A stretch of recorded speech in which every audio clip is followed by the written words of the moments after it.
Почитувани гледачи, добро вечер, добре дојдовте. Уште едно издание на Јади Бурек на ТВ Сонце. Вечерва гостин во емисијата го имам почитуваниот господин Виктор Трифуновски од Сдруженијето Либертаријанскиот клуб Атлас. Добро вечер. Добро вечер, Јанко, добро вечер сите гледачи. Навистина ми е задоволство и вистинско разочарување твоето појавување. Дозволи ми да се објаснам. Задоволство е затоа што си еден од најупатените по, ајде да не речам проблематика, туку оваа тема, а тоа е либертаријанството. Од економски аспект.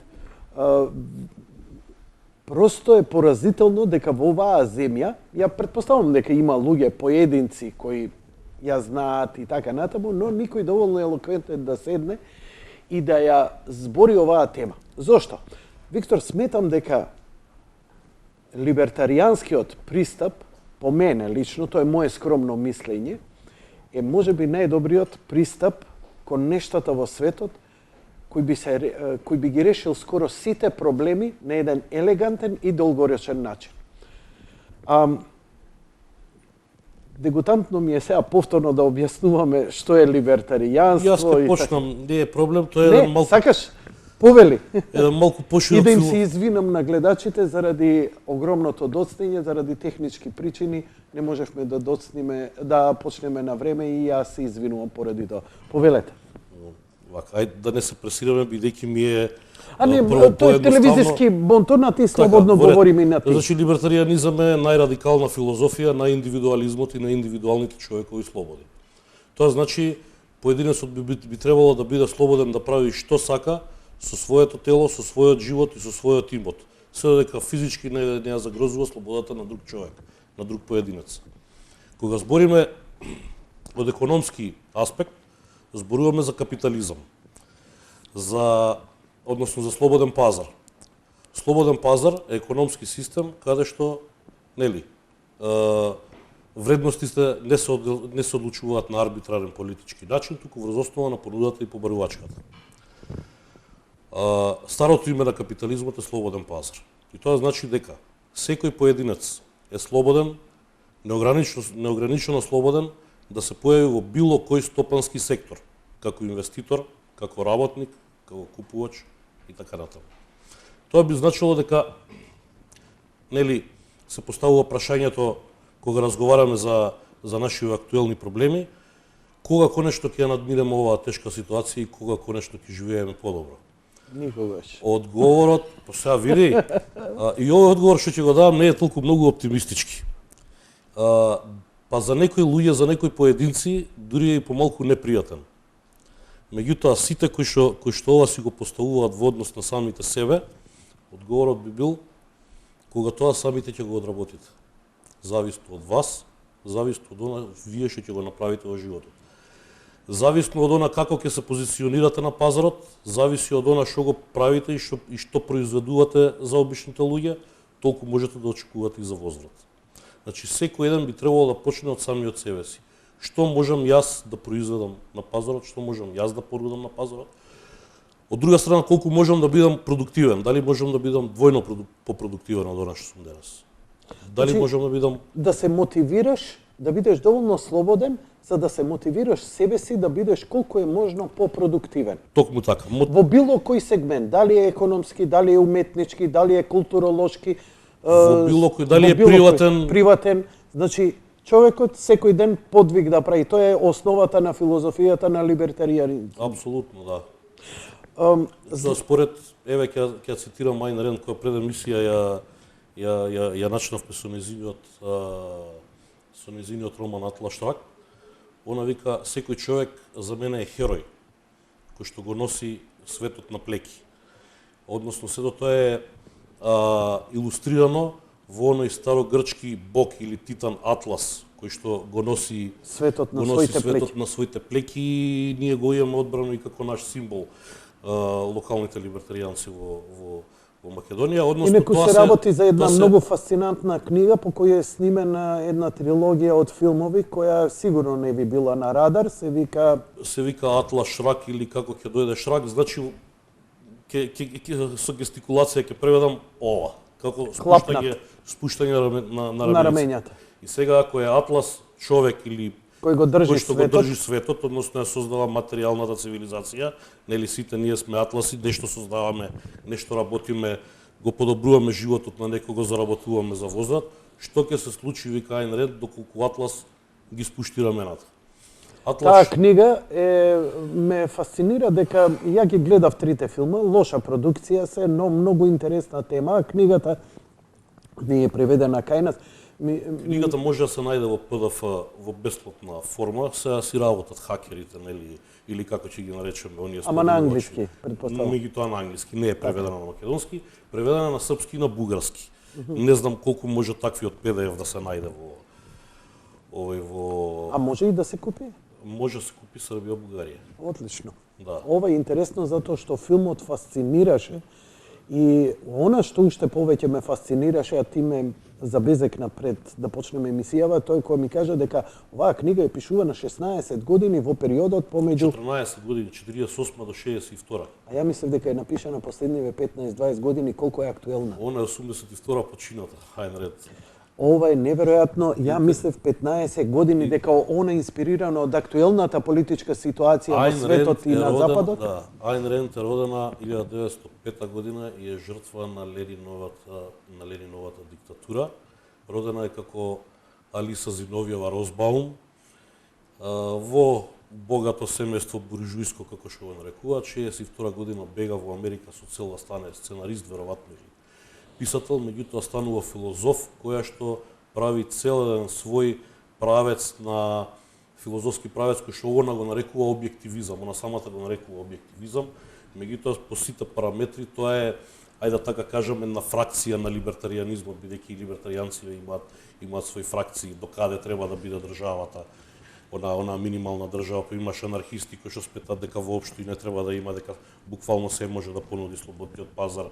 Објективисти сметат дека треба да има, меѓутоа во однос на одбрана, правосудство и полиција. Минархистите сметат дека, например, демократијата не е идеална и дека се до тоа може да се постигне. Да не навлегуваме, меѓутоа, ете, некои интересни насоки дадовме и јас и ти за пошироката публика, доколку сака да се заинтересира и доколку, бидејќи ова е еден многу поразличен поглед на свет, радикално поразличен поглед на свет. Не, тоа не се согласувам. Ама го немаш, ја немаш Айн Ранд никако лектира, никако книга овде. Немаш. Види, оваа држава, Виктор, е направена да биде комунистичка, значи во незината колективистичка. Во незината структура. Поединецот го нема. Поединецот не постои. А Запад, на кој толку ние многу му се фасцинираме, е Запад и е толку богат и прогресивен затоа што се потпрал на поединецот. И сега ова, што зборат овие? Значи, тоа е страшно. Има една работа, ај малце да те рипам од тема на тема, па ќе дојдеме и ќе се вратиме. Кажи ми за твојот говор на социјалците, бидејќи одма кога имаш држено пред X години говор на социјалци кои зависат од државата и кои се дел од луѓето кои велат, абе каков приватник, државата треба да се грижи бидејќи јас сум неспособен, социјален случај, мене ми треба промош и ја сакам силна држава која мене ќе ми помага. Ти одржа еден говор. Тоа беше Битола 2010 година, не знам сега луѓето дали ќе. Можеш ли да го парафразираш твојот говор што им кажа? Па јас прво ги прашав. Нешто знам, прво ги прашав, а дали сте вие задоволни од својот живот и од тоа што го добивате? Не, прво ги прашав, кажете ми го со име и презиме, политичарот што ќе ви го промени конкретно твојот живот, што ќе го подобри конкретно твојот животен стандард. И наместо одговор добив едно згрозување, онака, па не познавам јас таков. И па кога не познаваш таков, каде води целиот моабет? Понатаму одиме во длабочино. За државата да ти даде, прво државата не располага со пари, се мора да земе од нас. За државата да ти даде, прво нешто мора да ти земе. Те молам, акцентирај го. Уште еднаш. За државата да ти даде било што, прво мора да ти земе. Значи државата не поседува пари. Не поседува пари. Сите пари се наши. Извини. Не да Боже да и текне да поседува пари, тоа е веќе штампање нова емисија, тоа го имаме живеено во 80-тите години и јас искрено тоа не би сакал повторно да го доживеам, иако сум бил многу млад. Збориме за Значи, хиперинфлација. Така. Тоа е кога државата сака да си направи сама пари без покритие. Да створи богатство од чист воздух. Така, а не од реален труд Так. кој ние го создаваме. Така. И за да може државата нешто да ви даде, претходно мора да ви одземе. Ако сакате повеќе да ви даде, повеќе треба да ви одземе. На Македонија, бидејќи на Македонија фали зголемување на висок животен стандард, најобично кажано тоа значи дека ни фали повеќе богатство. Богатството го создаваат луѓе кои што инвестираат прво да го подобрат сопствениот личен стандард, а не да го подобри животниот стандард на работникот. Сега, како дошол животниот стандард на работникот во Германија до 3000 евра или не знам, има и повисоки. А немало револуции. Па кога се А немало бунтови и не е тоа штрајкови. последица на социјалната држава. Да, имаат они сега некоја појака социјална држава, да кажеме, од пред 20-30 години. Добре. Меѓутоа, како е дојдено до тоа 120.000 вработени во една фабрика во Минхен, да не зборам за цел град, БМВ, една фабрика, да 120.000 работници да произведуваат производство колку 20 македонски економии, буквално. 200 милиарди евра. Македонија троши годишно 10 милиарди со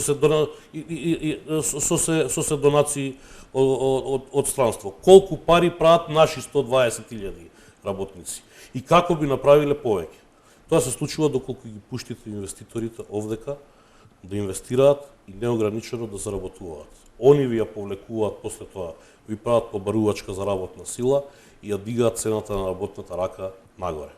Значи, затоа е Ауди одбиено за Македонија да гради Види фабрика. да е само Ауди, а што правиме со нашиве фирми?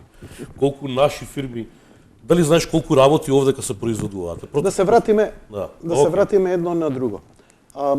Главниот конфликт денеска што е стравот на поединецот да не изгуби својата 200 евро плата, па да не остане и без неа, одошто да се пружи на пазарот за да заработи. Значи, поединецот не верува во собствените сили дека он може подобро и повеќе. А во исто време, 600.000 души се исели од Македонија затоа што овдека не можат да го постигнат капацитетот и идат надвор. Зошто имаме диаспора? Зошто отишле? Затоа што чувствувале дека можат да направат многу повеќе. Многу повеќе. И они прават многу повеќе. Така. И многу често. Они прават многу повеќе за себе. И така треба да идеш. Покрај тоа, колку толку, нели, ги критикуваат, тие луѓе одвојуваат за своите семејства. Најблиски. За семејства што се овде. И тоа е скоро половина од буџетот кој го покрива на Република Македонија во онај гап што се создава. Да биде приказнала не пострашна, него поматна, ние не знаеме од нашиот буџетски, од нашиот трговски дефицит со странство, колкав дел прават дознаките на луѓето од странство, има некакви претпоставки, меѓутоа не се многу прецизни, а колку прави сивата економија. Од милиарда до 2 велат дека иде. Некои велат и до 2600. Меѓутоа не знаеме кај застануваат дознаките, кај продолжува сивата економија. Македонската емиграција, македонците кои работат надвор и си ги помагаат блиските, повеќе ја одржуваат економијата на оваа држава него било која влада наназад.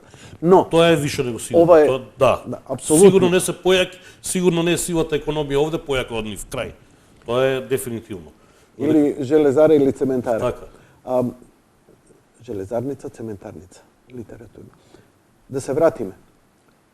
Западниот свет, на кој толку му се фасцинираме, се заснувани иновации на поединци, како Елон Маск сега, ќе го акцентирам него затоа што у моментов е на сите, но Западот и Америка, со оглед дали се слагаме со нивните политики или не, они покажаа општество како може да биде, да стане богато, не затоа што државата нешто направила, затоа што поединецот направил. И прво ти во моето, прво за себе. И ти во моето прво заедничко интервју кој го имавме, кој ми беше гостин, ми рече, златното доба на Америка, кога Америка создаде енормен капитал, е средина на 19 век, почеток на 20 век, додека државата не воведе регулативи. Тоа е златна доба за целиот Запад. Тоа е од падот на Наполеон 1814 година, па се до Првата светска војна. Значи, Америка нормално имала одредени конфликти со своите соседи, па внатре имала граѓанска војна, меѓутоа кај нив е многу карактеристичен период негде од 1880-тите до почеток на до почеток на 20 век. Добре. Во тие 3 децении се случувало да имате годишен пораст на индустријско производство до 40%. Годишен пораст. 40%. 40%. Кина во најдобрите години на најдобар раст имала 10. Тоа е нешто невидено во историјата. Зошто се случува тоа?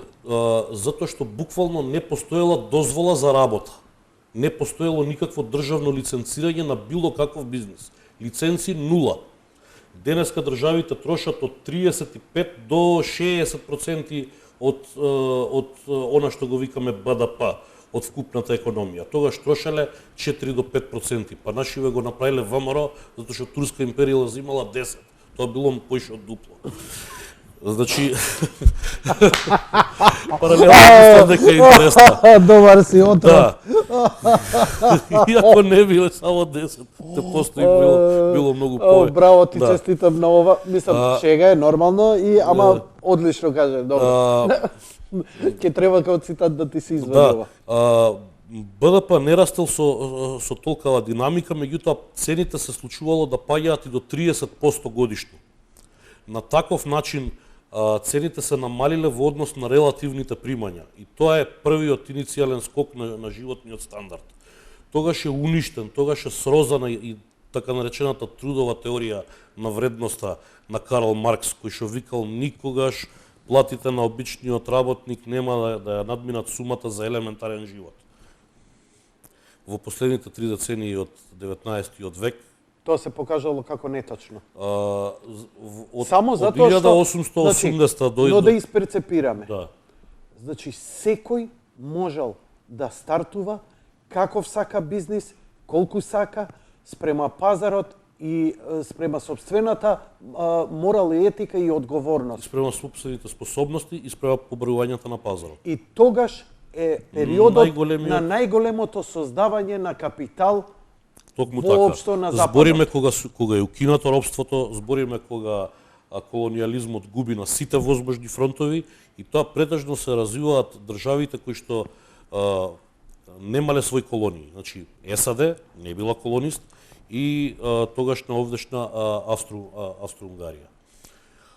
Односно Австро-Унгарска империја.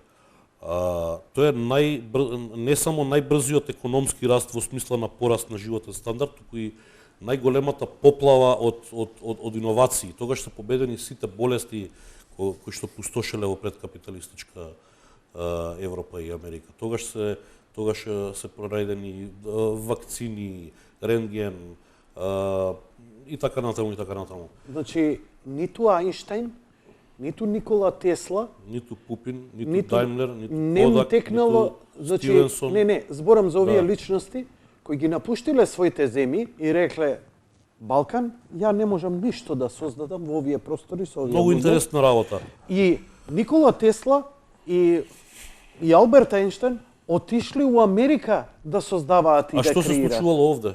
Војни. Сме се колеле. Би сакал малку знаеш како овдека постоеле цареви и кралеви кои што сакале да создадат идеални општества. Добро. Преку државна администрација и преку регулација на комплетниот живот да ги решат сите возможни проблеми. Тоа го имаш и ден денес. Па добро, и тоа и Австрија-Унгарија го правеше. Австро-Унгарија во еден краток период ја има така наречената Бисмаркова Прусија, која што има некои социјални бенефици, меѓутоа мислиш дека е ова по примерот на Русија, на Советска Русија? Не. Бидејќи Октомвриската револуција во суштина тоа е.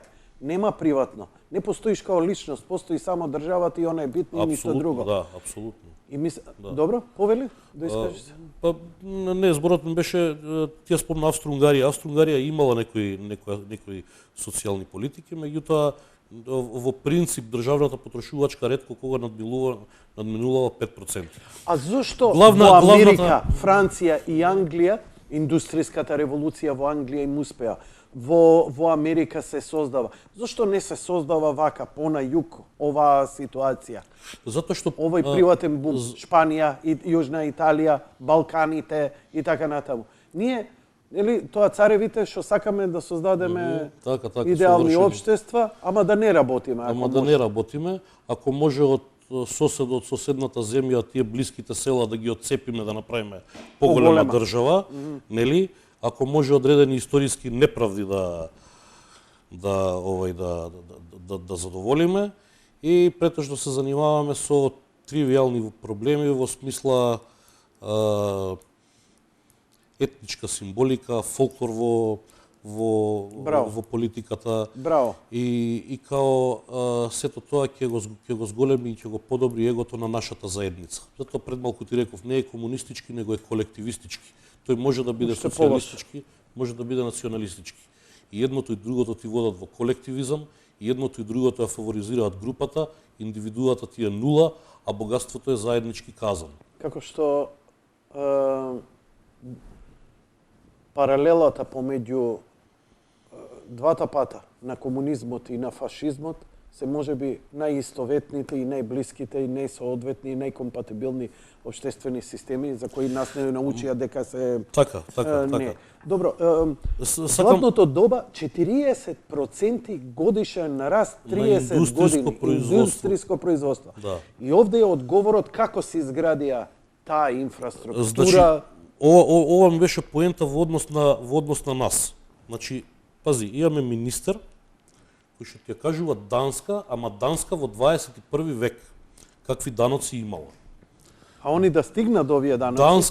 Данска, кога била претежно аграрна земја, како што сме ние, имала даноци дури и пониски од САД. Тоа не ни го кажуваат. Да. За да биде Данска денес, со околу 250 милиарди евра БДП, они прошли еден огромен период, каде што државата трошела помалку од нас денес, а не помалку од ова што е денес. После тоа, има една многу важна работа што се вика биланс на состојба. Тоа е како крвна слика на предпријатие, како крвна слика на фирма. Еве, сите што ја гледате емисија можат да си претпостават како изгледа просечен биланс на една данска фирма, како изгледа просечен биланс на една македонска фирма. А исти права и одговорности им се наметнуваат, дури повеќе. Сакаат да им се наметнат. Сега за сега, фала Богу, ги нема. Кај една данска фирма имаш да кажеме 40% од билансот ти опфаќа технологија, репроматеријали, суровини и така натаму.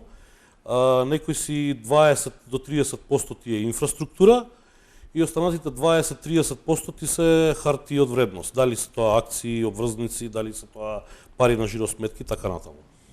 Кај нас имаш 70-80% хали празни, наследени од Бог знае кое време. Ниви пишани во биланс на состојба. Машинчиња некои се бркаат по изгубени погони. 10-15% дали опфаќаат технологијата и репроматеријалите, колку модерни тоа е друга приказна. Пари на жиросметка нема никој, односно поише си дужат пари, меѓу себе од колку што ги имаат. Така да, таквите фирми не може да бидат исто даночно оптоварени, не може да бидат изложени на иста регулатива, ниту еколошка, ниту социјална. Мораш да поминеш низ радикален економски либерализам, за да можеш да достигнеш висок животен стандард, за после тоа државата да може да одземе од не знам колку милиардери и да може да го прави ова што го прават денешните социјални држави на Запад. Бидејќи кога го зимаш Запад како пример, сите денес ќе ти кажат, ама Јанко, Виктор, пазете, Запад денес дава субвенции за возење точак, за мијење раце, за не знам, ама има кого да оданочи. Значи, збориме Шведска има преку 200 компании милиардери. Има Шведска кого да оданочи. Затоа има толку обемна соци. Како ние да стигнеме до тој технолошки напредок, до тој животен стандард, до таа продуктивност по работник? Значи, пак треба да се вратиме. Ако во светот се водел тој паралелно, слободно, либертаријанско време, капиталистичко, чист капитализам, каде што било кој можел да си прави што сака. Сакаш да работиш, работи. Сакаш да произведуваш, произведувај. Чист капитализам и никој да не ти стои над глава што и како да правиш. Едноставно да го освојуваш пазарот, акумулираш капитал, вработуваш луѓе, откупуваш патенти. И со тоа што им даваш плата, и они имаат и подобар живот и подобро и поголема потрошувачка моќ и се до тоа се перпетуира на долг рок. Државата само расте тогаш. Така. И има една интересна работа, би сакал да го посочам примерот, скоро го гледав на National Geographic, па сакам да се убацам ја малце со тирада, за Хайнц кетчапите. Значи, тој е германски доселеник во Соединетите Американски држави, кој сакал нешто, имал таква инспирација да прави турши, слични работи. Буквално туршија. Прехранбена индустрија, турши да пакува. Кетчапот не го знал, кетчапот го дознал некој извитоперена верзија, идел. Значи, он ја прошетал Америка и собирал рецепти. Проблем имал со како да се конзервира сето тоа. Па сватил дека оцетот и шекерот па се вратил у Германија кај баба му, па рецептите на баба му како бел и сето тоа како он индустријски да го направи. Тоа е негдека почеток на 20 век. Во тоа време велат дека условите за, според National Geographic, условите за работниците кои работеле во фабриките биле несносни. Хайнц без никаква државна регулатива и без било што, затоа што неговото производство многу значајно било за да биде чисто, вовел лекари и висока хигиена во производството. Значи, не збориме дека он имал емпатија или нема. Едноставно, заради профитот и сето тоа, он морал и се трудел работниците да му бидат здрави, нахранети и маникир на сите на рацете. Веле дека кога државата тука негдека на почеток почна вовела регулатива за здравјето на работниците, бидејќи имало многу смртни случаи, ова често се користи и така натаму, дека Хайнц бил еден од првите кои ги поддржал овие мерки, затоа што и бил прв кој ги вовел мерките, па и повеќе. Како, например, ISO стандард имаме денеска за ова, ама, например, Макдоналдс па има стандард кој во ISO не постои, толку е висок. Кој не го направиле заради ISO, туку заради себе. Значи, највисока можна здравствена заштита за работниците и хигиена и така натаму. И ова е добар пример. Сакав само да го убацам. Искоментирај го, па сега да ти кажам што ми е поентата. Значи, во две насоки јас го гледам ова. Прво, капитализмот после Рузвелт, големиот антифашистички победник, носи корпорации кои што често пати го поддржуваат државниот интервенционизам и државните регулативи, не заради општественото добро, туку за да се убие конкуренцијата. Јас не ги знам, не навлегувам во намерите на Хайнц. Меѓутоа, Ворен Бафет денешен го имаш и ракоплеска на Хилари Клинтон, која што вика дека ќе воведува поголеми даноци за богатите. Но многу добро знае дека понекогаш е добро да платиш повисок данок отколку да се бориш со помала конкуренција. Она вети дека за да влезеш во неговата индустрија, он има финансиски, цела финансиска групација, банка, не знам, инвестициски фонд, приватен пензиски фонд, така натаму, осигурителни. За да влезеш во тој бизнис, она вети минимален основачки влог од 1 милијарда долари.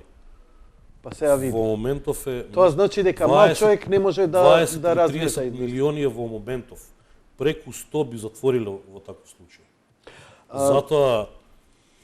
затоа Бил Гейтс па им вика. Мене има различити случаи. Бил Гейтс па им вика. Другиве милиардери. Ќе ги дадам сите пари за здравство, образование во светот, нема да ми ги оданачувате. Не ги давам на државата. И ги поклонува. На децата својим им гради, школи им дава, али им вика 70 милиарди долари нема да ми оданочите, ја ги давам. Фала Богу. Не ви ги давам. Зошто? Затоа што знае дека тоа ќе бидат девијантни пари. Државата е лош газда. Катастрофален. Најлош газда што постои е државата. Да беше државата добар газда, Русија, СССР никогаш немаше да пропадне. Прво ќе бегавме натаму. Таму ќе бегавме. Да. Па еве и денеска гледам сите проруски, ама сите би завршиле на Флорида. Не, бегаат на кај Москва, ама оние на стан што се тука Централна Азија што им све далеку. Да. Ова ми е поентата. Ајде да се вратиме сега назад. Значи, велиш, за да една земја дојде до таква ситуација, мора да помине еден еволутивен процес. Како, например, не знам, племе, феудализам, капитализам и така натаму. Не, зборам, некоја еволуција да се случи. Така да, капитализмот е некаква општествена еволуција која се случува заради добри, кога имаш ти плодно земјиште, вода, сонце и така натаму, никнува. Кога немаш, не се создава, сега зборам. Збориш хегелијански, немој молим те, Извини, наведува си извинувам. Карл Маркс. Си извинувам. Обштествена еволуција, обштествена... Извини.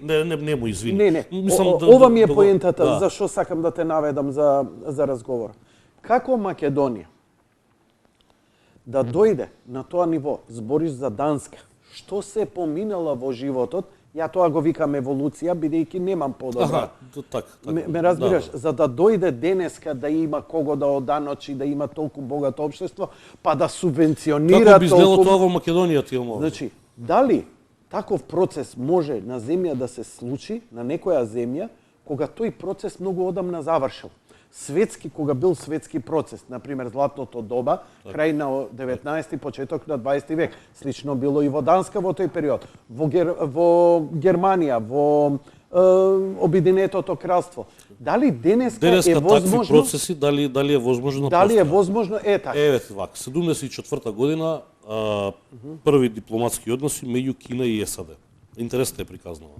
Доаѓаат Никсон и Кисинџер со Мао Цетунг и настрана на маргините од таа средба се среќава идниот шеф на државата Денг Сјаопинг со еден многу интересен либерален економист Милтон Фридман. И овој дојди господин Фридман да видиш ти ние какви имаме тука економски програми и ги гледа работниците по 200 души мкнат еден ваљак со лопати работат, патишта пробиваат, викаш дајте механизација на луѓе побрзи, попродуктивни. Па вие не разбирате, овој објаснува Денг Сјаопинг. Ова не е само изградба на пат, ова е истовремено и социјална мерка за вработување. Да. Па дајте им лажици тогаш наместо лопати. Поспоро ќе биде, и разбрал Денг Сјаопинг. И му требало 10 години да продаде идејата преку метафора. Не е важно како се вика системот, важно е да носи пари. Не е важно каква е мачката, важно е да лови глувци. Таа мачка лови глувци ден денес со најниски даноци у свет, со најмалку регулативи. Не се либерални во економскиот, во политичкиот дел.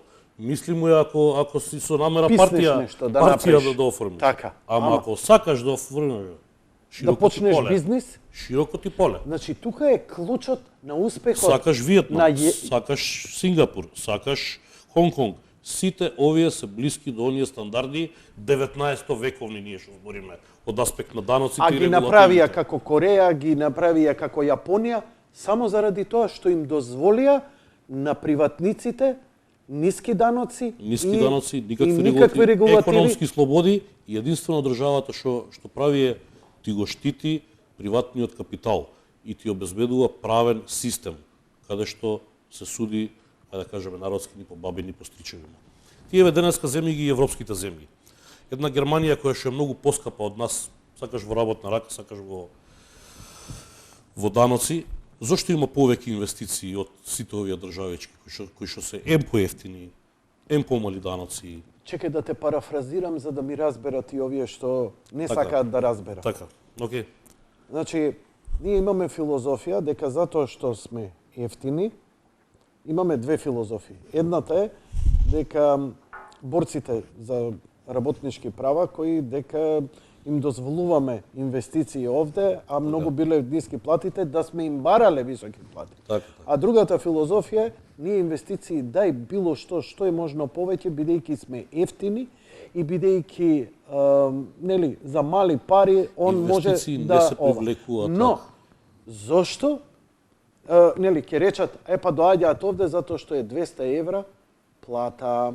Но во Германија е платата 3000 евра, да речеме, за истата работа. Зошто тогаш во Германија има повеќе инвестиции? Затоа што Германија ти продава денеска систем, ти продава најцврста институција во свет, најправна држава во свет, шампион во борба против корупција, најстабилни банки кои што не се ни огребани во кризава. И тоа ти го продава со децении наназад. Затоа кој ќе си удри ЕСАП човек, дали сакам на Балканов кај што се тепаат на секои 20 години, банкротираат на 50 години. Имаат секакви проблеми, ама имаат и 10% данок, или овде кај ќе си плаќам 30% данок, меѓутоа мирна ми глава и на мене и на идниве генерации, јас ќе си платам 30%. Молем лепо. Значи, ти освен економските слободи за кои што ние збориме добар дел од емисијава, ти мораш да имаш држава која што ти ја гарантира приватната собственост и е функционална. Не знам, отидеш општина, отидеш шалтер, отидеш било што, се заврши се до тоа на време, да биде ефтино, да функционира се како што треба. Значи тоа е па добро, еве и Кина како комунистичка држава за разлика од Кореја, за разлика од политички она комунистичка. Да, ама такви држави создаваат лоши администрации кои го отежнуваат бизнисот. Таму има тешка корупција, таму има па сепак врие од инвестиции. Значи не ми држи некако муавет. Германски фирми градат се тепаат која побрво да изгради фабрика во Кина, оти има огромен пазар. Ама еве во Африка има уште поевтина работа сила, нема инвестиции. Значи ти мораш да имаш некаков систем кој што ќе ти гарантира дека твојата приватна собственост е твоја. Ти мораш да имаш институција. Затоа нема во Русија сега? Русија е многу комплексна и многу тажна приказна. 55% од руската економија е енергетика. Они не произведуваат ништо. Еве, кој руски? Нема мобилен, нема кола. Еве, денес сите гледачи кои што го гледаат ова. Денеска бевте да купите у продавница нешто. Франшиза кинеска, америчка, германска, не знам како. Колку руски франшизи имаш купено во последниве X години? Која ја знаеш? Кој руски производ? За секојдневна употреба? Сухој. Не е тоа за секојдневна употреба. Па у Сирија е секојдневна употреба. Ајде ка биде така. Се шегувам. Значи, не се прави така висок животен стандард. Они има не само Сирија, пола Европа има Авганистан и цела Азија. Па со тие сухои и со мигови не направија висок животен стандард. Но се прави со роба за широка потрошувачка и со значи она што е висока додадена вредност, како што викаат левичарите, односно што е можда поголем профит, како што викаат десничарите, ајде, класичната економија, може да кажем. Но овде, ако отвориме, ја ви велам дека секој доеден обичен работник мисли, го мрази и смета дека треба да биде затворен, екзекутиран секој оној што приватно успеал да се збогати. За него тој е крадец, за него тој е лопов, за него тој е нечесен. Таквото мислење не е без основа. Ние имавме еден процес на приватизација, каде што, сега нема да влегувам во поединечни примери, меѓутоа влегол газда, да не кажам како ги присвоил акциите, и продава фирмата како Старо железо и станува денес бизнисмен кој што живее од дивиденда и камата. Ама затоа лош збор нема да кажеш за фирми кои Ground Zero стартуваат сами, произведува печурки, произведува конзервирани, ги гледаме денеска, за нив нема лош збор, а тоа се луѓе кои успеале и се богати. Нив никој не ги е арестувал. Само 26.000 работници од вкупната наша економија се кај овие честни. Да. А другите се под државна капа негде? Државна капа, огромни гиганти, приватизирани, сега да не навлегуваме на каков, на по закон. Каков е тој закон е веќе. Дали може една земја да опстои на подолг рок ако најголем работодавач во земјата е државата? Не може. Ние имаме секоја година долгот ни е поголем отколку вкупниот економски раст. Ние сега се задолживме пред скоро време за пола милијарда. Ние наназад години долгот ни расте побрзо од вкупниот економски раст. Меѓутоа, ако го навлезеш во длабочината и на она што го викаме економски раст, ние само економски мериме колку трошиме. Односно, секоја година ни се зголемува потрошувачката. Тоа значи дека ако ти се зголеми струјата како што годинава очекуваме, ние тоа на крајот ќе го прогнижиме како зголемена потрошувачка, односно како зголемен раст. Тоа е сега да не навлегувам во економска теорија. Кейнс ја промовира она фамозна равенка БДП, која што ги собира потрошувачката на граѓаните, потрошувачката на фирмите, потрошувачката на владата и тука имаме бројка. Кога се вика потрошувачка, што се подразбира? Колку пари троши? Буквално. Да. За се. Тоа значи троши што повеќе за БДП да иде нагоре. Добро. Така се мери економскиот раст. Не само кај нас, него и секаде. И ако видиш дека и самиот тој економски раст во голема мера зависи од овие долгови, значи дека сме една многу голема белја. Значи нам судбината Грција што имаше неколку пати да банкротира Грција како го има држава, Брисел, кого имаме ние? така, да банкротира, нас не очекува. Така, ние моментално влегуваме во еден циклус, Така? каде што потрошувачката не е зависна од нашиот пазарен успех. Немаш ти пазарно успешни производи кои што ти ја хранат твојата потрошувачка. Односно, објасни го малку. Да го значи, разберам.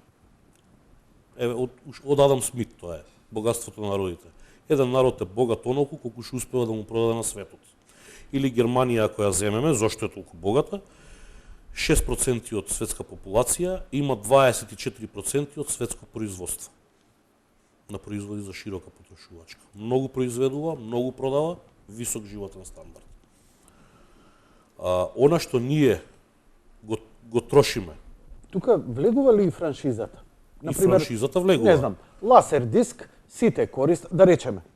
Ласер Макдоналдс диск го произведува Кина, ама производот е лиценциран Силиконска долина и парите одат таму, таму одат дел од парите. претежно. Лиценцата таму ја праќаш.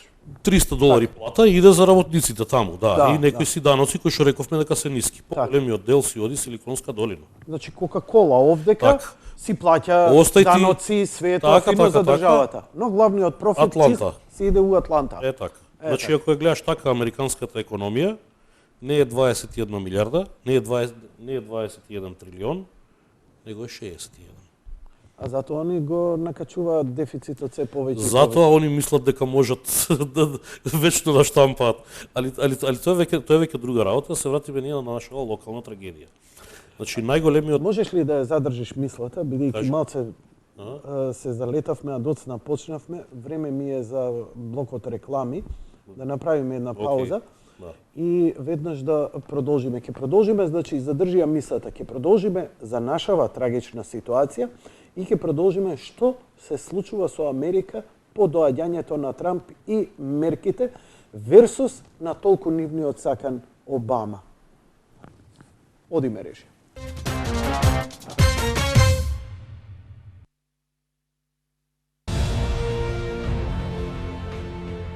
Од недопрените хималајски височини, од малото кралство на крајот на светот, од хузите, најдолговечните луѓе на планетава, кои не знаат што инфаркт, мозочен удар или рак, пристигнува нивниот еликсир и нивната најголема тајна, за масло од сенки од кајсија, рачно направено според древна рецептура. Бидете помудри од болестите, побарете го во најблиските аптеки или продавниците за здрава храна.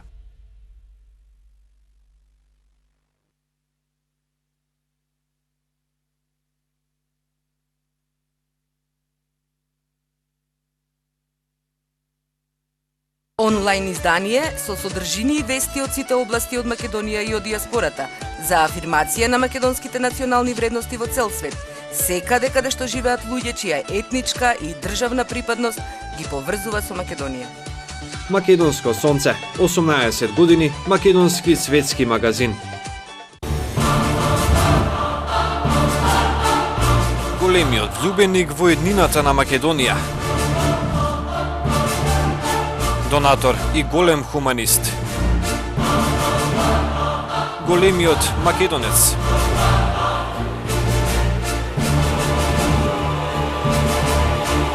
Голема љубов кон древните македонски корени. Само сонцето е постаро од Македонија. Ѓорѓија Ѓорđ Атанасовски.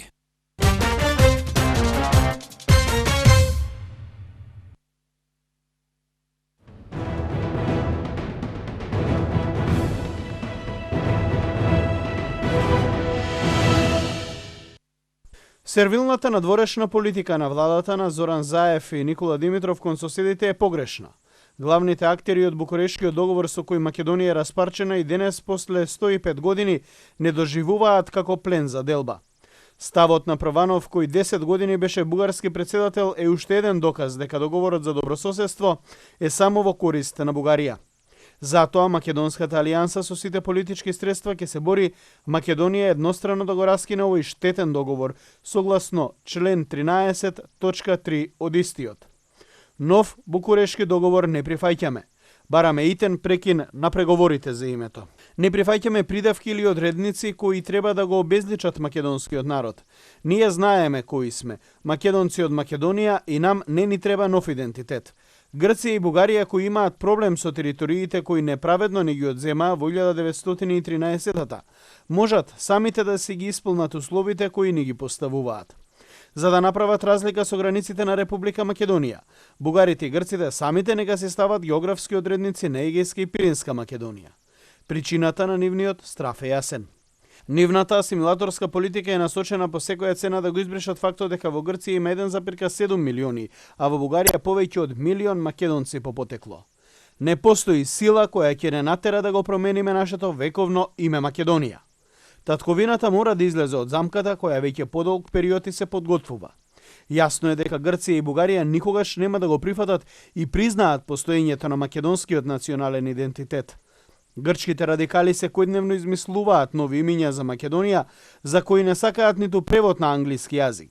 Бараат уставни измени да прифатиме нов идентитет.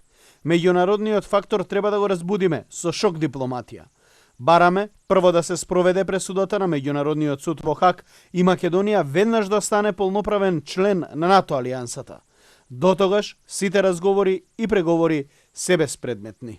Стои во реакцијата на председателот на Македонската алијанса Ѓорѓија Ѓорđ Атанасовски.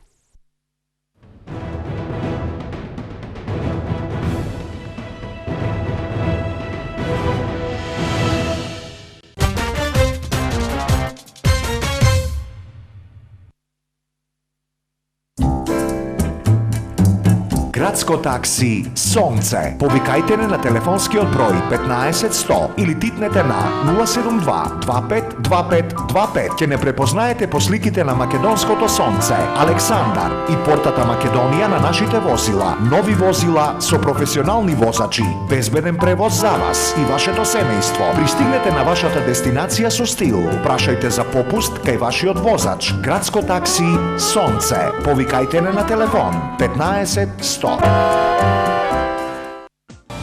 Замислете свет без болести, замислете живот без рак, без инфаркти, без мозочни удари, замислете живот и после 100-тата. Кај кунците тоа е можно. Нивната тајна е нивното масло од семка од кајсија. Достапно и во Македонија.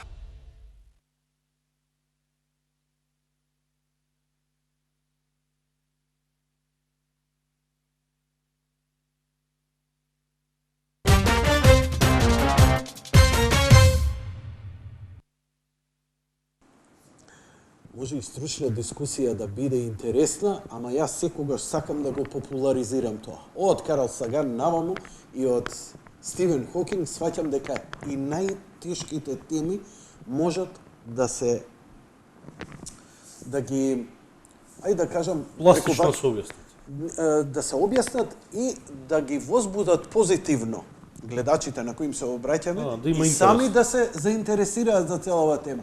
А мислам дека колку повеќе ќе се заинтересираат, толку повеќе одговор ќе си дадат на сопствени прашања, бидејќи буквално либертаријанизмот ги дава тие одговори или ти отвара некои ментални порти кои кај македонскиот народ се затворени.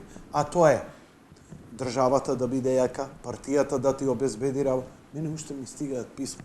Паднало ВМРО и ми плаче. Абе, вика, ја душата ја оставив за ВМРО, вика, не ме вработија. Па викам, ова е трагедијата. Убава услуга ти направиле пријателе, ако ме слушат од пријател, бидејќи доколку го примиле, коски би му се треселе до наредни избори. Вака, нека проба самиот, нека се обиде. Знаеш, Не се обидуваат. Не се обидуваат, чекаат, значи ќе иде у кладилници и ќе чека да дојде другата партија за пак да биде он вработен.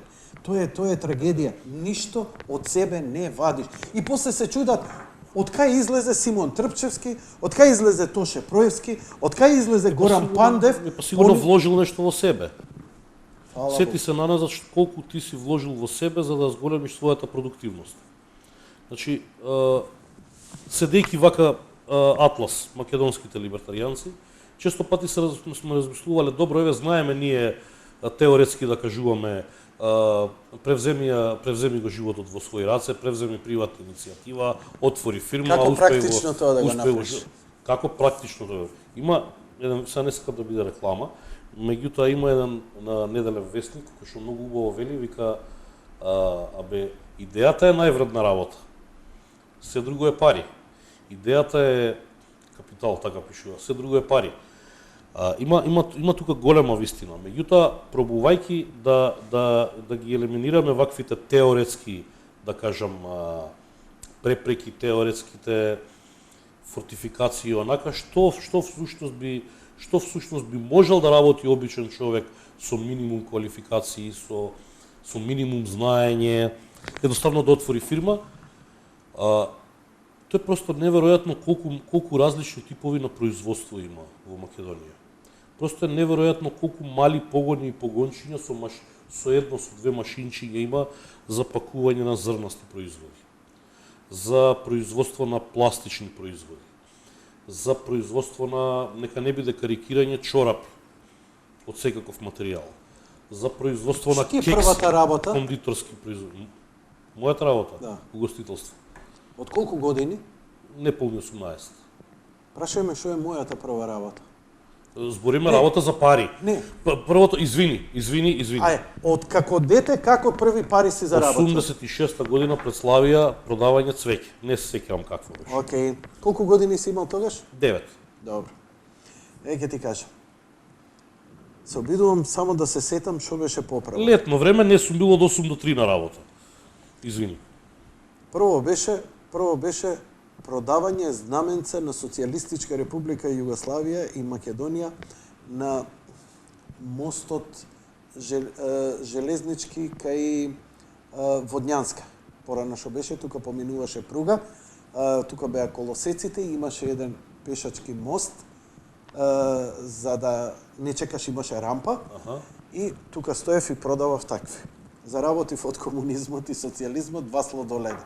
Пазарот си бил таков, молим лепо. А потоа открив полжави. Сватив дека тука негде во близина има откупна станица за полжави. Извезуваа за Италија. Збориме 60-70 години, негде јас 607 оделение. И тоа добри парички. Килограм 100 динари.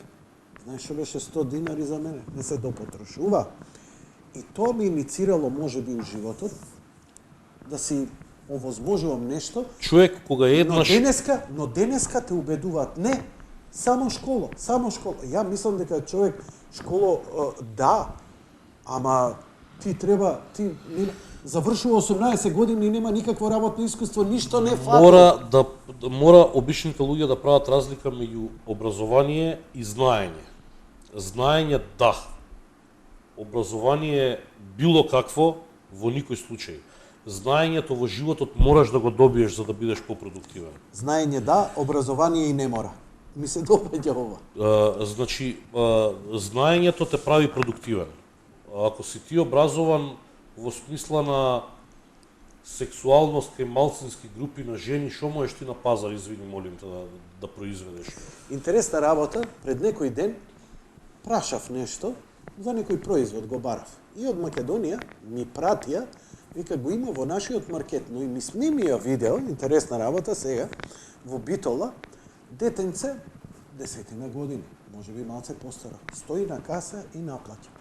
Предпоставам дека е приватен маркет и професионално си ја работи работата. Јас се одушевив, оти ми текна дека на негови години и јас се пикав по продавници како продаваш да работам. Пак ќе ми купеа сендвич и бев среќен. Но што е поентата? зошто не го објавив? Зошто не го ставив? Затоа што хејтериве и морализаториве, детскиот труд, ово, тоа дете може само подобар човек да биде. Рон Свонсон во една серија вика законите против детски труд, вика ги уништија децата во Америка. Рон Свонсон, големиот либертаријанец на MSNBC. Кога ќе почнеш еднаш да одиш по тој пат, секојдневно како нови виуги да ти се отвараат, како нови видици, нови шанси препознаваш. Нов пат кога ќе почнеш нешто ситно да работиш. Така. Во животот јас сум работел и во угостителство, сум работел и приватно обезбедување и во банка, од пред 10 години имам своја фирма. Така да и во таа моја фирма имам работено од трговија, па сега сум со производство. Види го моето CV што ми е на мојот приватен профил. Види, јас не го кажувам цела Не, се трудам све што сум запамтил да објавам. Види, не знам кој како би сватил сега. Нели е тоа основата? Кога на брзина би, меѓутоа кога ќе се погледам себе си наназад низ сите овие години, јас сум добил знаења кои што приметувам дека постдипломец на економски факултет, па ги нема ни половина денес. Вака. Со сета почит кон оние што вложуваат труд, знам дека да сгужваш 50 книги е голем труд, меѓутоа, пак ќе кажам, знаење и образование не се исти категории. Ајде да се навратиме на Америка. Доаѓањето на Трамп предизвика хистерија и плачење кај левичарите, кај сите оние кои сакаа Америка да ја видат и која тргна на добар пат да биде социјална држава, социјалдемократска од европски тип да биде, каде што државата ќе ги регулира сите работи, сите да бидат еднакви и така натаму и така натаму. Најинтересно е што тој процес на тој бунт и на таа антикапиталистичка нели Окупај Wall Street беше потикната токму од најбогатите компании и слично. И ти тогаш ми рече една голема мудрост дека ти за Трамп ќе ми избориш, а јас сакам само зошто американците им пукна филмот. Основата на растот на Америка е здрава конкуренција. Така, го имаш Microsoft и вади добар оперативен систем. И нема никаква заштита. Но се појавуваме јас и ти и вадиме подобар систем. И ние се трудиме како, знаеме, умееме да го наметнеме на пазарот.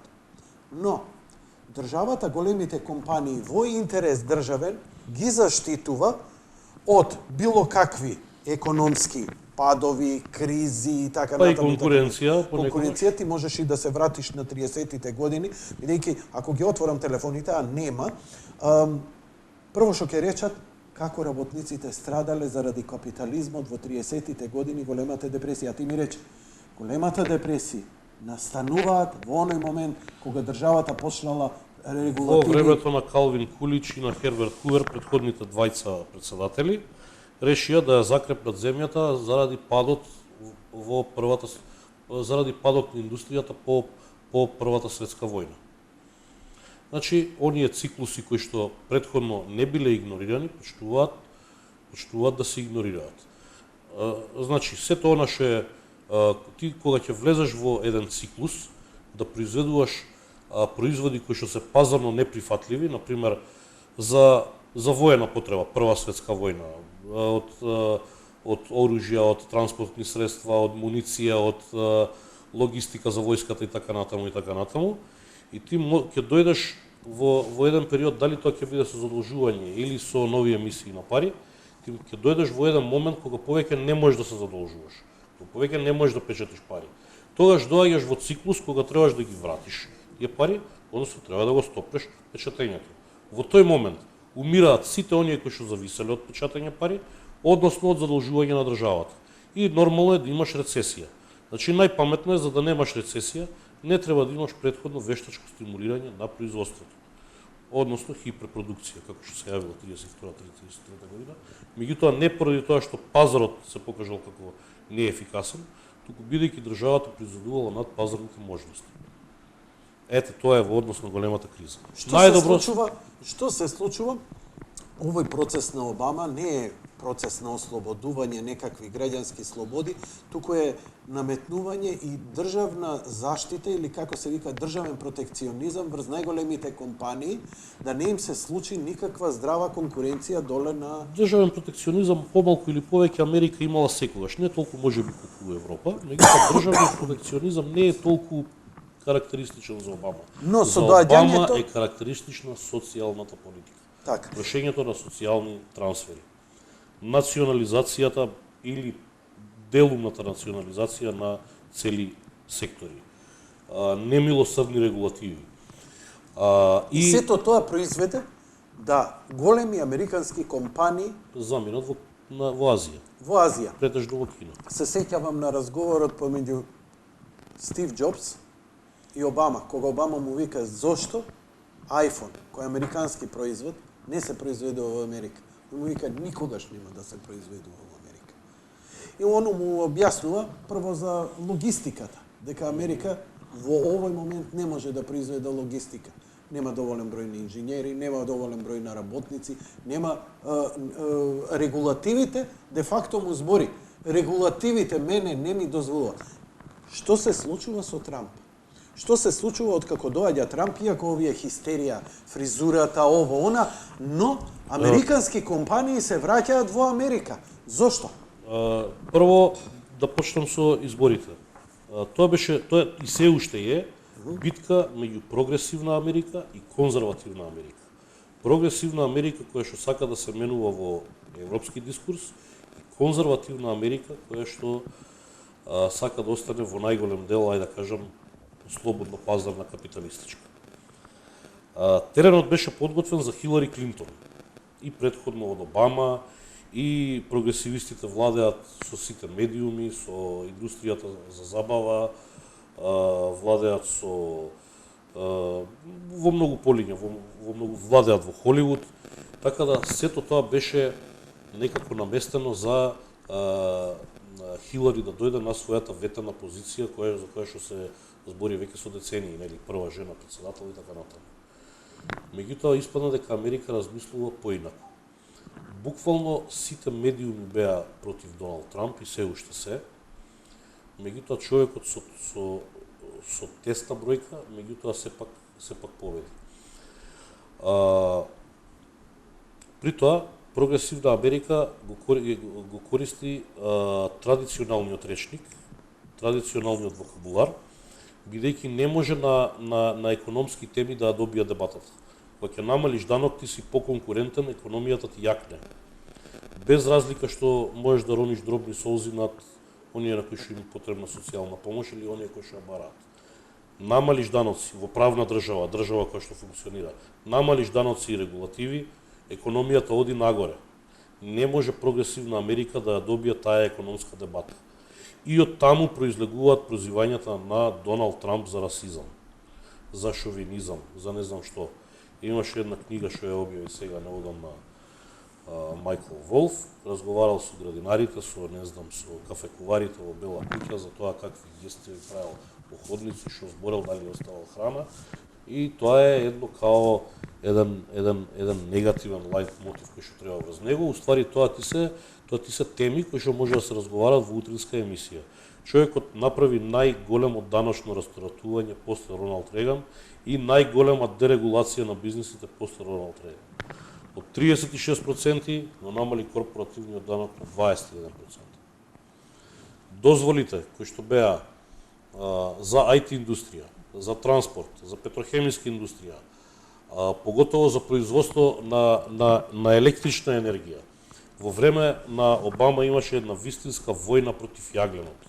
Знаеш оние зелени теории, глобално затоплување и така натаму, пред се беше на тапет Америка како еден од најголемите потрошувачи на јаглен, и во Пенсилванија, каде што држава богата со јаглен, кој што има стотици и стотици термоелектрани, каде што луѓето во тој бизнис има заработувано и до $40 од сат, одеднаш се појавува милионска невработеност. Доаѓа Трамп и ги укинува сите тие регулативи. И одеднаш инвестициите се враќаат во сите тие сектори. Индустријата заживува. Откако ги намали, јас прво не очекував да се случи тоа со толку брзо темпо, и во толку краток време. Зошто тука немаше отпор? Затоа што самите компании ја видоа можноста Некако се случи многу брзо. Значи, Роналд Реган, кој ги намали даноците, една година имаше рецесија, првата година, 81 година. Овој само што ги намали даноците. Дали сега живееме во време на интернет, карикирам, предпоставувам дека е тоа, па информациите се шират многу брзо.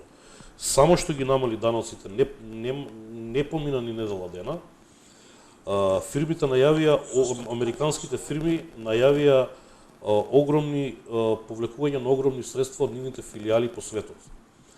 До 31.12.2017 година се повлечени 7 трилиони долари. Тоа се пари Една влезени од во сегашниот, Соединетите Американски држави. Тоа е како сега во Македонија да влезат 3 милиарди за неколку месец. Let's make America great again Функционира. Не е само фраза за избори, него функционира. И сега тоа ланчано поведува други процеси.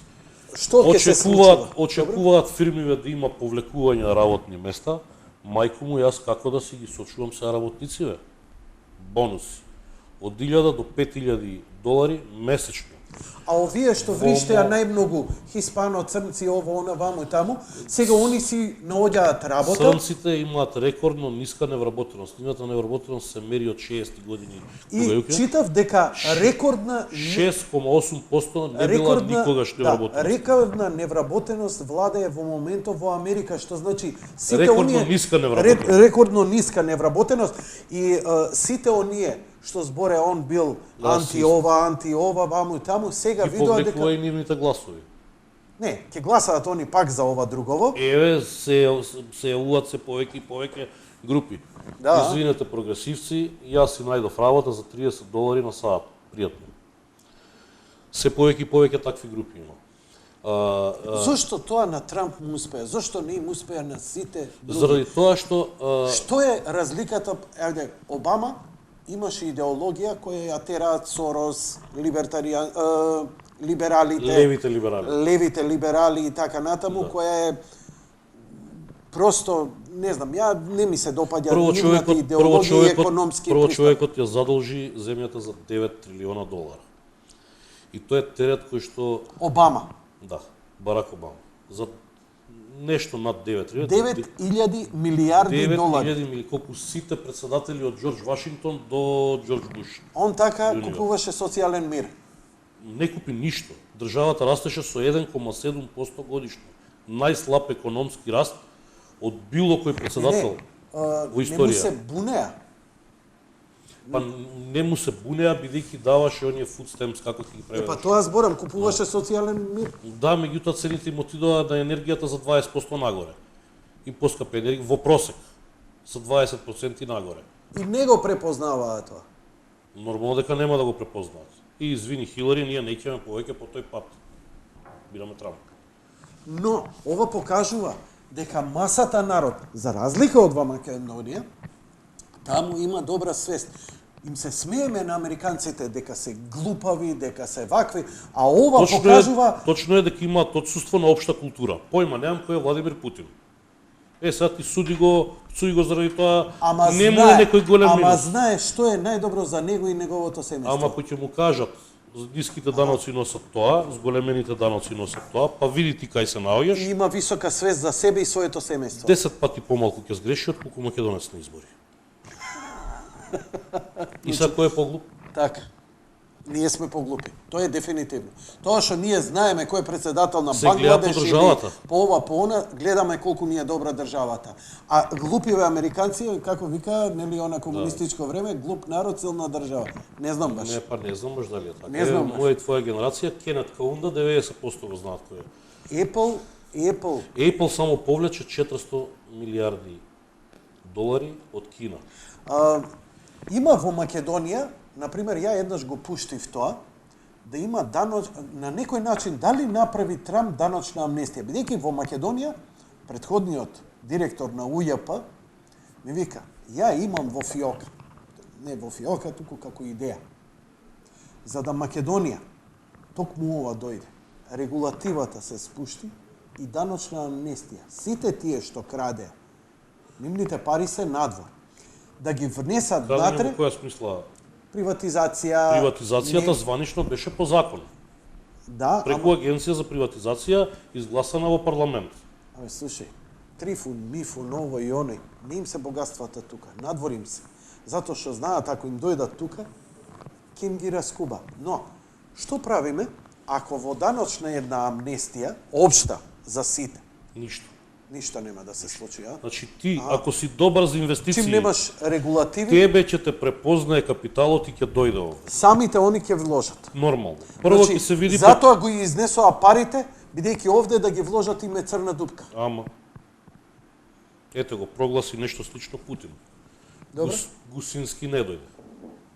Не знам кои беа други надвор богаташи, Литвинов, Путин им даде даночна амнестија на оние што изнесоа пари надвор од Русија. Не огромни, знам, така. не знам во кои рамки беше законот, не го ни знам на памет, меѓутоа не дојде никој.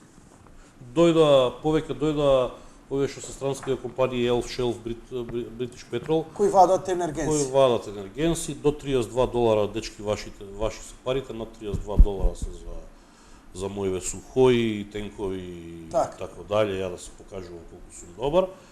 И тоа е тоа. Нема Руската економија, приватна иницијатива на развој на технологии, производство за широка потрошувачка, она па што Кина го прави. Па види, секаде каде што имаш динамика на економски раст, имаш ти и како викаме, кога доаѓа до мешање на капиталот, доаѓа до мешање и на луѓето. Имаш и луѓе од цел свет, имаш и размена на идеи, имаш и размена на искуства, имаш и препознавање на пазарните можности. ВМРО ДПМН Никола Груевски можеби беше најлибертаријанец, иако далеку од тоа, беше најлибертаријанец бидејќи намали даноци, рамни даноци и сето тоа. Но ова што викаш, направи фирма. Што се случи? Од една страна да ги мотивира, му ги слушав и говорите. Демек, осмелете се, направете фирма, пробајте и така натаму. Се улетаа Дечурлана, отворија фирми. Во истиот момент им шиба регулатива да не можеш да ја затвориш таа фирма. Во овој момент десетици илјади млади луѓе, значи бидејќи не секој бизнис успева. Отвараш фирма, блокирани, он нема здравствено, он не може да се пријави нигде, не може да отвори нова фирма. не може да отвори Позната нова прича. фирма. И тоа, знаеш колку се? И тоа благодарејќи токму на... И сега, СДСМ се вади, вика, ние не би ни дозволи, ние немаше ни да ви дозволиме фирми да вадите. Значи, со строга регулатива, па ти мисли се. И никој не размислува да ја олесни регулативата за почнување бизнис во Македонија. Тоа е едно шалтерски систем, све на крај испадна тешка шменка, бидејќи ти, ако не ти успее бизнис, затвараш, пакуваш, идеш со нов. Не ти дозволува. Значи, ја искрено ми виси еден бизнис негде 2000-та година кој сум го отворил, нема врска ни со СДСМ, ни со ВМРО, прва фирма, гледам, не ми иде, стои у лимбо сум. 15 години у лимбо. Не функционира ни фирмата све. Во хемиска индустрија. За набавка на одредени репроматеријали, тоа е као така. опасни. Така? Ти треба 500 до 600 евра годишна дозвола. Викам, Дозвол. секоја година. Дозвола. Викам, зошто? Па тоа е запалив, можеш да предизвикаш пожар. Сакам да предизвикам пожар, ќе земам на бензинска колку сакам без дозвола гориво и ќе направам белја каква сакам. Тоа е само оправдание на државата да ти земе за да се пари. земе пари. За да пуштиш производ обичен во продажба, да создадеш производ, од не знам, од дрво, од пластика, од што сакаш.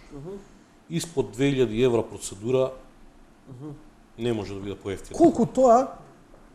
Во Бугарија можеш се до тоа да го направиш со 300 лева. Со Во Америка? Маркот, зависи која држава. Тоа е федерација. Флорида. Да овие што се полиберални, да кажеме, зависи од кој сектор. Се движи негде од 20, 30, 50 долари, збориме. И после се во мојот чудиме, сектор, и после да. се чудиме зошто способните македонци кои можат да создадат, да креираат, Бегаат да надвор. произведат И зошто никој друг не ти доаѓа на тебе внатре? и зошто Па ја ќе ти кажам, не смеем да зборам. Ајде.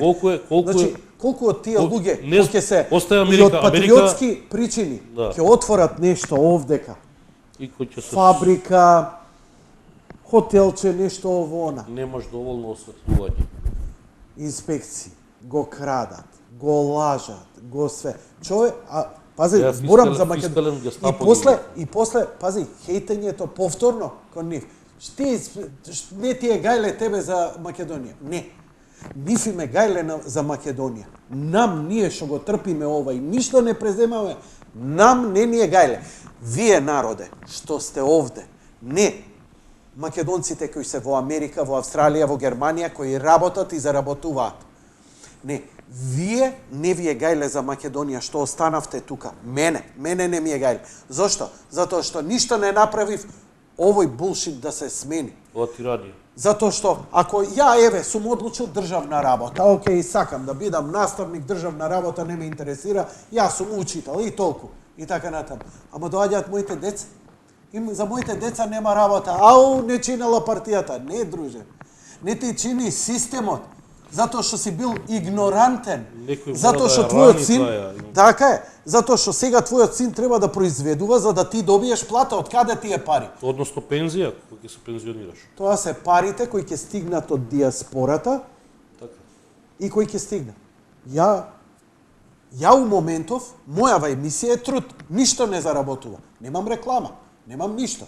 Затоа што за реклама во Македонија треба политичка подобност, или лево или десно. Така? Фирмите се лево и десно. Па погледни, ја немам реклама. Затоа што треба да бидам лево и десно. И сега треба да убедиш дека си неутрален, бидејќи нема неутрални огласувачи. Извини, се најдов многу и јас не правам многу работи затоа што треба да сум лево или десно.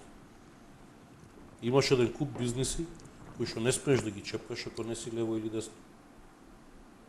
Како например канабисот, кој не е лево или десно, туку е по национална основа. Дали смее да ни текне на мене и на тебе од утре да откупуваме тутун? Пури ќе правиме. Топчиња за джвакање, наш проблем. Добро. Што ќе ни се случи? Ќе ни за црна темница. Нема да ни забрани државата со регулатива, него мафијата која е заштитена. Нема да има истрага што се вика што се случило. Не сакам да шпекулирам и не сакам да зборам на памет.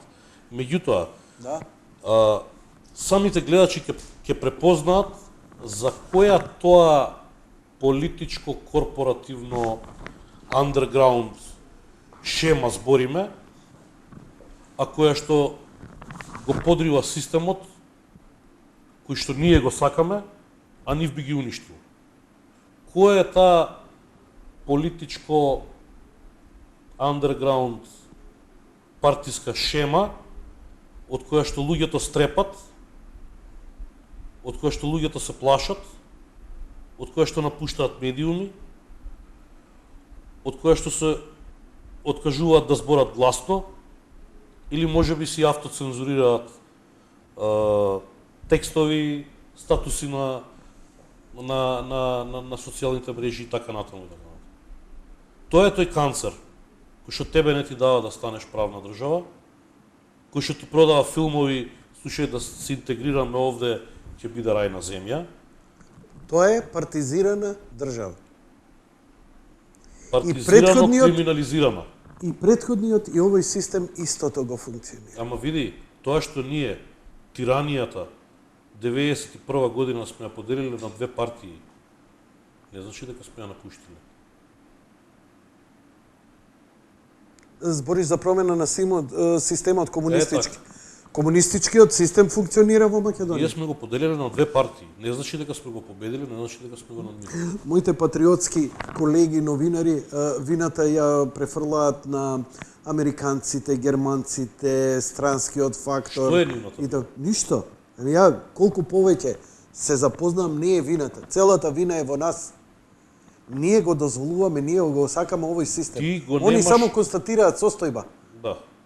И сега ти имаш рак, болен си, и му викаш, ти доаѓа лекарот, вика, ја ништо не можам да направам за тебе, бе, пријателju. Можам ти дам апче против болки.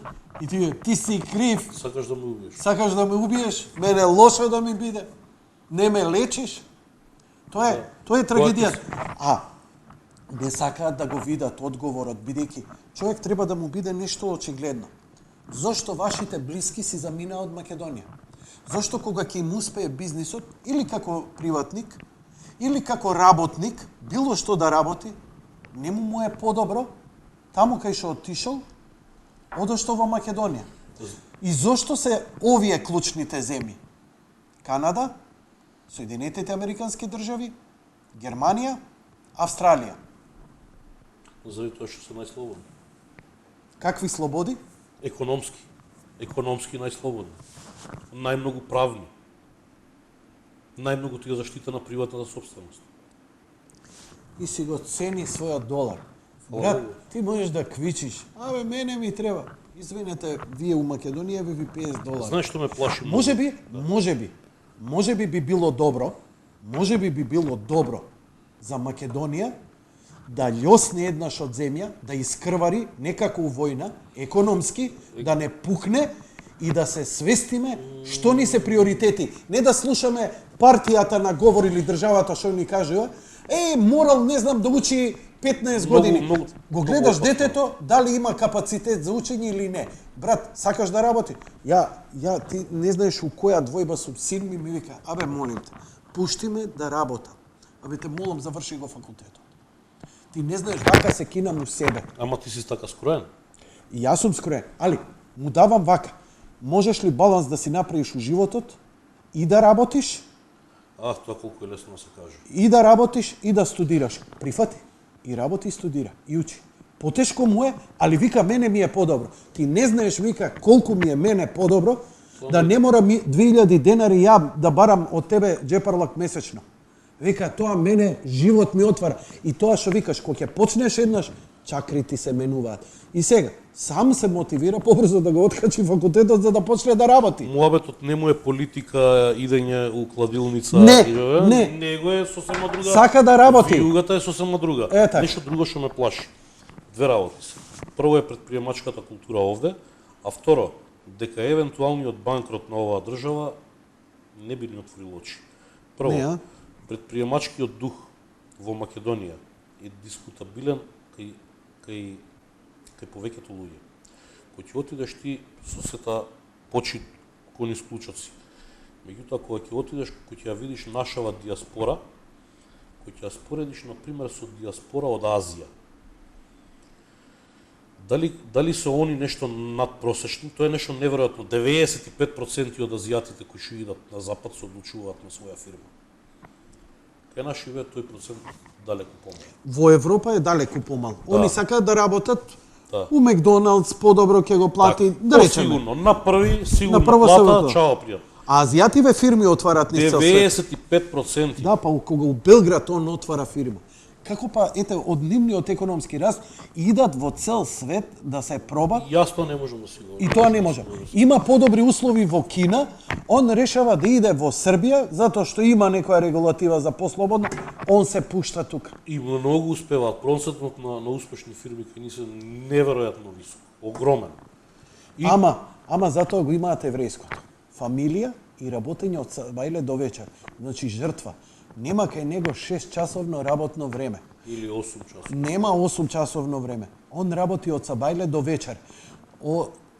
Детето у слободно време му учи да остане писмен, за да има знаење, не образование, формално и некој нели што мора, ама ќе го научи занатот и тоа. А после ти дали ќе го работиш тоа или не? Тајната на евреите, тоа што толку ги мразат, што е? Абе, кој ќе влезе у бизнис, прво собира цела фамилија. Од сабајле до вечер со фанатизам. Јас сега ми е јасно зашто татко ми беше успешен човек во комунизмот. Па комунизмот не му даде. Он работеше од сабајле до вечер. Он беше најголем капиталиста кој ќе го разбира. Затоа што едноставно се посветуваше на се што може да му се отвори како можност. Нема у 3 саат доаѓање дома, исклучи мозокот, пушти јаде бурек, дебелиот жак, глупе, да живее Груевски, да живее Заев ваков, Груевски таков. И тоа. Нема од сабајле до вечер. И кога ќе ги сретнам луѓе, доаѓам кај мене мајстор, буши. нешто прави ово, оне, седам го гледам и викам, да не те знам ја тебе од негде. Не знам, викам. Работуше сега. Нешто си ми познат, извини вака. Не знам, викам, у библиотека ако сме се сретнале. Се шего. Викам, работам и гледам дека стварно не знаем, први мислиш се мајтап и гледам не знае. Викам, работам емисија на телевизија сум. Која телевизија? Планетар. Наша, Sky, Цител. Вика, познат си ми, ама немам време, вика, бидејќи до 12 навечер работам, вика, животов ми е од Сабајле посо куќа. Аха, извини, викам, дали си задоволен од живот? Не, вика, тешко ми е. А каков ти е животот, опиши ми вака, ова. Ја, еве, возам Citroen 5, C5, луксузна кола од 2001 година. Ти шо возиш? Вика, не, извини, вика, јас си купив C200, вика, нова, ганц. Викендице имам у Охрид, си имам куќа, стан му купив на синот. Па викам, пријателju, знаеш ли ти што си за мене, бе?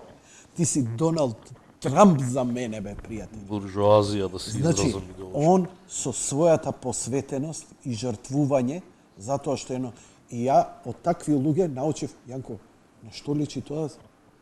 Еднаш неделно емисија. Што е тоа, бе? Секоја вечер има да работиш. Да ми дадат 4 сати, 4. Мачно ми е, тешко е. Просто е На камера. неверојатно. Ама само Просто тоа. е И после се неверојатно. чудат, имало успех, јаде бурек. Па се не е до Јанко, него е до мојата упорност. И не се секој само ден. тие сати пред камера, предпоставувам сега јас сум. Па, гостов нели, на од други Сабајле до вечер собираш податоци, Така. да можам да ти парирам у некој муаве, бидејќи и економија, и филм, и музика, и политика, и медицина, значи широки морам да стекнам познавања, сакал или не.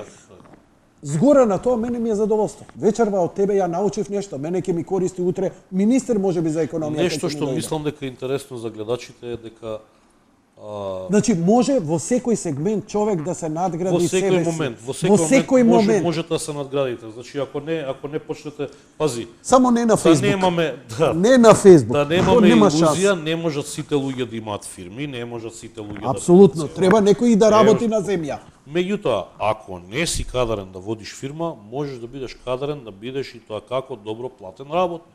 Така. Нормално. Така е. Значи има работници без кои што фирмата не може да се замисли. Знаењето, пак ќе повторам, не е во Погледни што се случи кога се подобри регулативата за приватно здравство. Нашите лекари заминуваа низ бел свет. Море Либија идеа. У една Либија, али платено беше супер. Сега се помалце лекари напуштаат. Зошто? Има приватни компании, има приватни клиники кои одлично плаќаат. И сега има одлив од државно здравство, се трудат бонуси ово она, така, и сега расте тоа таму. приватно не е доволно приватизирано, не може доволно да порасне да ги стигне западните стандарди. Затоа што ги гуши Нормално, регулативата. зависно од ФЗО, што е тука приватно? Нели, не ти дозволува, јас си плаќам осигурување. Така, Сакал неќел. сакал не ќе плаќам, Така. ама не ми дава да се лечам кај јас сакам. Он ми вика, не. Одбери си матичен доктор, Одбери па се не знам. матичен лекар, државен, можеш и таму ќе се лечиш, или со компании со кои ФЗО. Сега постепено е тој процес. Например, ако е срцеви болести, мораш на државна кардиологија, не можеш кај Жан Метрев, не ти покрива. Ама сето тоа, например, се подобрува и подобрува. А зошто е за... Ама, сакам да кажам, дека се повеќе наш кадар. Ја не гледам македонски лекари. Жан Митрев дојде и овде успеа, така? Еден Сали Стаџер од Израел се домакна овде. Платен е, има успех и работи. Лекари, најдобрите лекари се во приватното здравство. Така, она малку слобода што е... Глеј колку замисли да ние ја спуштиме, што збориш ти цело време, а јас се возбудив сега на крај. Замисли да стварно ги спуштиме регулативите на што послободно. Еве ти еден пример. Не вади пиштол се Што? оди. Втор амандман, ајде да не отварам таа Не, тема. Значи, втор амандман од уставот на САД. Имам право right to bear arms. Да. Слушај, Не, на македонска точно. телевизија, right to bear arms, Да. право да носам мечка, превод.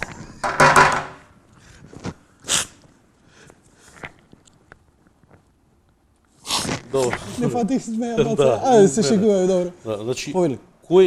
кој бизнис сектор оди најбрзо во глобални рамки? Оној кој што е најмалку регулиран. А тоа е? Ова. Ние АЕК го добивме сега 2012 или 13 која година беше. Добро. Предходно либерализацијата дое 2001-2002 година. Добро. Да го правев мој мобил пред 20 години, Ќе беше научна целава фантастика. зграда, двајца далек има мобилни телефони Така. од 20 души. Денес двајца тојца може би имаат поише од еден. Така. Што е тоа што ги направи толку многу достапни? Пази, ова е појак компјутер од оној на НАСА кога испраќала сателит. И моментално што се наоѓа како централен Да. сервер на Ова е меѓународната најмалку, ова е вселенска, таму е 36. најмалку регулиран бизнис. Најмалку регулиран бизнис. И затоа најмногу се развива? И најмногу се развива. А зошто нема нови компании? Најдостапен од сите. Остај ти нови компании. На обичниот потрошувач колку му е достапен. Пред 20 години беше А тоа научна зборим. фантастика. Така. Денеска тие го има секој. Смешно е да го немаш. И се е Значи поевтин збориме и за импулс. достапноста до најсиромашните. Леле ќе умрат ако не биде државно. Сите го има. Како сакаш сега да се развива здравството? Како државното или како ова? Како сакаш да ти Ова се ти е развива? добар пример. Зошто во Македонија нема приватни здравствени полиси? Прво не може да се секоја здравствена компанија да влезе. Тоа е широко и дугачко, ама се е поврзано. Се е поврзано. Пушти ги осигурителните компании да нудат какви сакаат полиси. Пушти нека инвестира, претвори го школството и здравството во бизнис и да видиш напредок. И да видиш напредок. Интелектуалците тоа не го сакаат. Затоа што тие се главни дилери Цицачи. на планерски идеи. Така. И грантови од државата да Фала добиваат. Богу, тоа е систем кој што јас го карикирајќи го нарекувам види што ми текна систем. Виктор, очигледно потребни се твои почести настапи на одредени теми. Не можеме да заокружиме. Ти предлагам Вака само ги начнуваме здравство, ти образование. предлагам, ти ја нудам мојава емисија. Еднаш неделно, еднаш на 2 недели, еднаш месечно, со твоја тема, осмислена, дојди и еден тет-ток направи на овие теми. Да речеме, фати сегмент, не знам, земјоделие, или фати сегмент социјална, или не знам, бидејќи твоево познавање фасцинира, иако си човек кој не се академски се занимава со Не тоа. сум Ти теоретичар. не си теоретичар. И се надевам додека ти имаме уште во Македонија да ти искористам. Може ли јавно ти упатувам покана Прифатено. да не образуваш и мене и народ. Па кој прифаќа, кој не прифаќа. Морам да ти го кажам ова, не би сакал никако да се преценувам, меѓутоа период 2002-2010 на своја рака имам студирано австријска економска школа, што значи бизнис циклуси, а не БДП. На своја рака имам студирано сите оние и новелисти, и писатели, и филозофи за кои што збориме. Така да, програмот се прифатено. Вака. Што и да те рачнам сега, крај ќе нема. Што е твојата визија? Еве, нека биде за последно. Што е твојата визија кога рече, бидејќи она што кога Америка ќе кивне, светот дига температура. И тоа е така, бидејќи она е носечката локомотива во светот. Ја сакале ние или тоа или не, од И во економија, и безбедност. за се. Ова ме интересира. Согледувајќи ги сите аспекти на овој процес што се случува, на регрупирање на капиталот во Америка, моменталниот пад на берзи и сето тоа покажува дека таму Тоа е има друга тема, тектонски. има и негативни тенденции. Добро. Да. Што во иднина ќе се случува во смисла на овој процес кој идеолошки ќе го зафаќа светот? Што е твоето отприлика согледување, па можеме една цела тема ако сакаш емисија, еве во наредниве 7-8 минути. Значи, доаѓањето на Трамп и неговото враќање кон оној класичен капитализам нема да предизвика таков глобален бран како во времето на Реган и Тачер. Во времето на Реган и Тачер, ерата на Реган и Тачер има завршено со пат на Берлински зид, приватизација во Источна Европа, либерализацијата е проширена на Австралија, Нов Зеланд, на сите можни меридијани, дури има зафатено и Кина. Таков глобален бран нема да се случи. Меѓутоа, мене во Европа, пошто и Европа е многу важна, освен САД, во Европа многу ме радува појавата на Себастијан Курц, на ликовиот типот на Себастијан Курц, и од една страна раскрстувањето со она што беше популистичко, националистичко, екстремна десница, и тоа што десницата добива, ајде да кажам, некој нормален тек, понормален тек во идеите на Најджел Ферич, во идеите на Себастијан Курц, во Сметаш дека Себастијан Курц е може да повлече еден таков талас во Европа. Значаен лик. Да, прво е многу млад, второ е многу влијателен врз неговите идеолошки истомисленици, трето оперирање од било какви Закана да не, ако, нека ти се јават. од било какви Женска ќе фатиш, што знаеш. ја го источив кога ја Да искаш. оперирање од било какви екстремизми, популизми и од било какви авантуризми во политиката. И дали е тоа верување или можеби моја желба, јас мислам дека тој човек ќе предизвика еден таков бран. Орбан, Курц, Орбан не. Не. Орбан и Вучич и ова Лепен што беше во Франција, тоа е една негативна страна на овој на десницата, која што е реакционерски настроена кон одредени други негативни појави, неконтролирано отворени граници, никаква одговорност према заедничката валута, толерирање на сиромашниве држави во секој поглед и така натаму. Тука не спаѓа Орбан, тука не спаѓа Лепен, тука не спаѓа екстремистиве, да кажеме, од Полска и од Данска. Тоа е пред се концентрирано сега само во Курц и во луѓето кои што се особина на Брексит. Јас би сакал таквата нивна опција да победи во